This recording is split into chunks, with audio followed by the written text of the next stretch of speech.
पिछले कुछ वक्त में ये जितने वॉर हो रहे हैं, इस बात को समझिए आप, ये जितने वक्त वॉर हो रहे हैं, चाहे रूस और यूक्रेन की जंग हो, चाहे अमेरिका ईरान की जंग हो, इजराइल का लेबनान को लेकर, गाजा को लेकर जो स्टैंड है, उधर नॉर्थ कोरिया के ऊपर दबाव है, आप देखिए ये जितने हालात हैं ये खत्म नहीं हो पा रहे, खत्म नहीं हो पा रहे। एक बार जंग शुरू हो रही है वो चलती जा रही है, एक हमला इनका, फिर एक हमला इनका, फिर सीज फायर, फिर हमला, फिर हमला, ये खत्म नहीं हो रहा। लेकिन हमले कहां नहीं हो रहे, जरा नोट करिए आप। नॉर्थ कोरिया पर अटैक हुआ क्या? नहीं हुआ। क्यों नहीं हुआ? क्योंकि न्यूक्लियर बॉम्ब, क्योंकि डिटरेंस है। ईरान में अब बड़ा वर्ग ये बात को मान के चल रहा है कि ये जो बार बार का तमाशा करते हैं अमेरिकन और डिप्लोमेट्स, और जो इस तरह की बातें होती है कि बयान आते हैं कि अब जो है वो बातचीत होने वाली है, पहले पिटने लगते हैं तो बोले साहब बातचीत कर लेते हैं, फिर हमला कर देंगे, फिर बातचीत कर लेंगे, फिर कभी हॉर्मुज पर हमला कर देंगे, फिर कभी नेवल ब्लॉकेट कर देंगे, फिर कहेंगे बहुत अच्छी बातचीत हो रही है।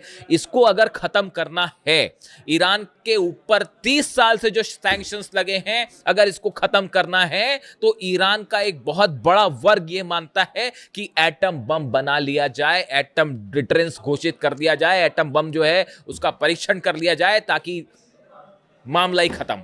उसके बाद पूरा समीकरण बदल जाएगा। ये मुस्तफा खामनेई साहब का जो बयान है वो कई बातें शो करता है कि अमेरिका की ये पॉलिसी कि ईरान को दबाया जाए, हमले करके झुकाया जाए, दबाव डाल के न्यूक्लियर डील करवाई जाए, ये पॉलिसी पूरी तरह से डोनाल्ड ट्रंप की फेल हो गई है। पहले दिन से हम ये बात कह रहे थे कि अली खामेनेई साहब को किसी कीमत पे आप उन पर दबाव नहीं डाल सकते। वो ईरान के सुप्रीम लीडर हैं, और देखिए मैं बार बार इस बात को पूछता हूं कि वो उन्होंने अपने जीते जी, जब तक वो हमारे बीच रहे, वो जिंदा रहे, उन्होंने अपने रहते रहते ईरान के लिए वो पॉलिसीज बना ली कि आने वाले कई सालों तक कोई ईरान को छू भी नहीं सकता। उन्होंने ऐसी बुनियाद बना दी जिसके ऊपर अब जो ईरान खड़ा हुआ है उसको ना अमेरिका हरा पा रहा, ना इजराइल हरा पा रहा, ना अरब देश हरा पा रहे, ना यूरोप हरा पा रहा, ना कोई सैंक्शंस काम कर रहा, ना हॉर्मुज। सब करके देख लिया, बमबारी करके देख ली,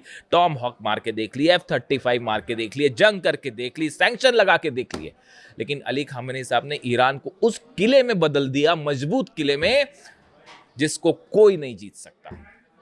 ये योगदान है इतिहास में अली खामेनेई साहब का, जो हमेशा याद रखा जाएगा।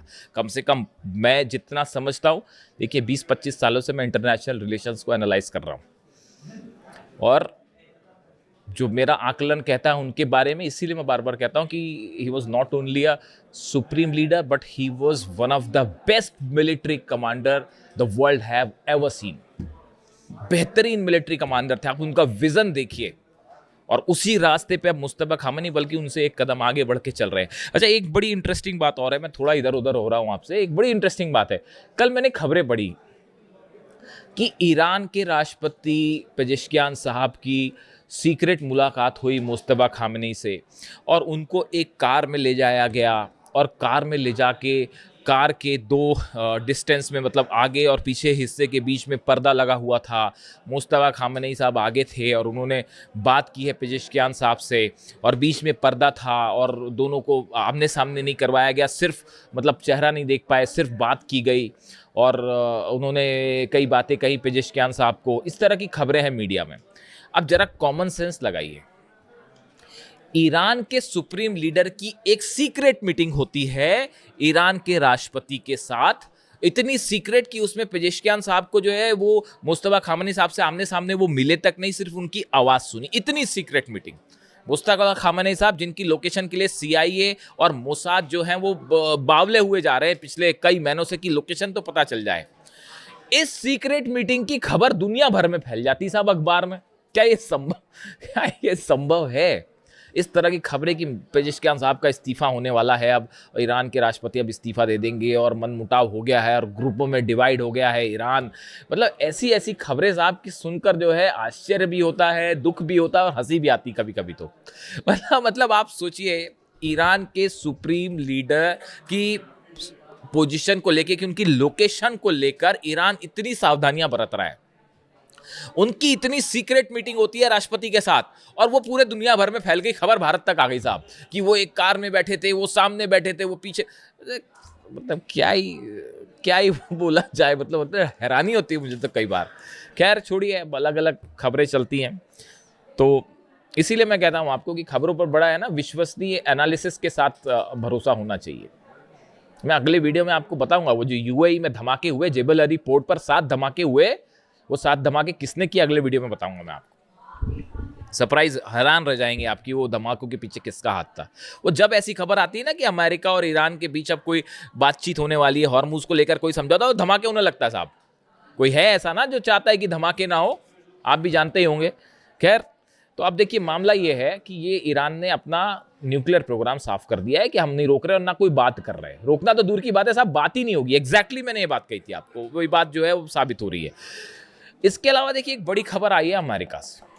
अमेरिका ने अपनी परमाणु हथियारों की नीति में बदलाव किया है और अब अमेरिका छोटे टैक्टिकल न्यूक्लियर बॉम्ब्स यानी छोटे परमाणु हथियार बनाएगा। हालांकि ये रूस और चीन का हवाला देकर बनाए जा रहे हैं, लेकिन उसमें ईरान का भी बहुत बड़ा सिग्निफिकेंस रहेगा। देखिए ये जो खबर है, पहले ये देखिए, the pentagon is developing a new US nuclear strategy in the case of a regional war with China और रशिया। उन्होंने कहा है कि चाइना और रूस के साथ कोई रीजनल वॉर होगा तो इसके लिए हम अपनी स्ट्रैटेजी बना रहे हैं। चीन और रूस के साथ रीजनल वॉर हो सकता है, पहली बात तो मैं तो मतलब कई क्या ही कहा जाए। अब क्या रीजनल अमेरिका और रूस का रीजनल वॉर साहब कैसे हो सकता है? चाइना और अमेरिका का रीजनल वॉर होगा, वो वर्ल्ड वॉर हो जाएगा वो। खैर फिर भी चलिए, the US is updating its nuclear strategy emphasising short range tactical weapons. मतलब अमेरिका अपनी स्ट्रेटेजी चेंज कर रहा है और short range tactical nuclear weapons बनाएगा। The goal is to prevent a conventional war from escalating into a nuclear one. अब ये छोटे न्यूक्लियर बम बना के एक साधारण जंग परमाणु जंग में ना बदल जाए, इसको रोकने की कोशिश छोटे न्यूक्लियर बम बना के की जाएगी। तो मेरी समझ के तो बाहर है। अब ये छोटा न्यूक्लियर बम, जो टैक्टिकल न्यूक्लियर बम क्या होता है, उसको अगर आप एकदम सरल भाषा में समझें तो एक छोटा न्यूक्लियर बम होगा जिसमें बहुत बड़ा धमाका नहीं होगा। मतलब ऐसा नहीं होगा कि किसी देश पे डाला तो पूरा देश तबाह हो जाए। एक छोटे लिमिटेड हिस्से में न्यूक्लियर बम से धमाका होगा और इसमें यूरेनियम का भी इस्तेमाल होता है बम में, और एक लिमिटेड एरिया में उसका रेडिएशन होगा। लेकिन साहब रेडिएशन तो होगा, समझ रहे हो आप? मतलब आप ये एक ऐसी बात कर रहे हैं, आप इसका इस्तेमाल करने का कोई सवाल ही नहीं उठता। आप छोटा न्यूक्लियर बम फोड़ें चाहे बड़ा न्यूक्लियर बम फोड़ें, उसका नतीजा वर्ल्ड वॉर होगा। और मिनट्स भी नहीं लगेंगे कि नॉर्थ कोरिया से जो है मिसाइल दाग दी जाएंगी, रूस से मिसाइल दाग दी जाएगी, चीन से मिसाइल दाग दी जाएगी। This is just a failure policy. ये आप इस तरह की बात करना कि हम छोटे न्यूक्लियर बम बनाएंगे और इससे कोई बड़ी जंग रोक देंगे, आप छोटा बड़ा कुछ भी करिए, आपने अगर न्यूक्लियर बटन दबाया, सामने वाला देश रूस, पुतिन नहीं वेट करने वाले, ना जो है वो चाइना वेट करेगा, ना नॉर्थ कोरिया वेट करेगा। पता नहीं दुनिया में क्या क्या हो जाएगा। तो मेरे हिसाब से तो ये पॉलिसी अजीबोगरीब है बहुत ज़्यादा। लेकिन जिसने भी अब जो सोच रहा है इस पर, तो फिलहाल अमेरिका इस पर काम कर रहा है। इसके बाद ये सवाल उठने लगे अचानक कि क्या ईरान के लिए ये बनाया जा रहा है? तो ईरान पर आप न्यूक्लियर बम फेंकेंगे तो ईरान क्या करेगा फिर? उस दौरान ईरान क्या करेगा उस समय? ईरान जवाब देगा ना उसका। तो फिर इसराइल का आप जो है वो न्यूक्लियर स्टेशन जितने हैं वो कैसे बचेंगे? आप भी सोचिए जरा, अरब के ठिकाने कैसे बचेंगे?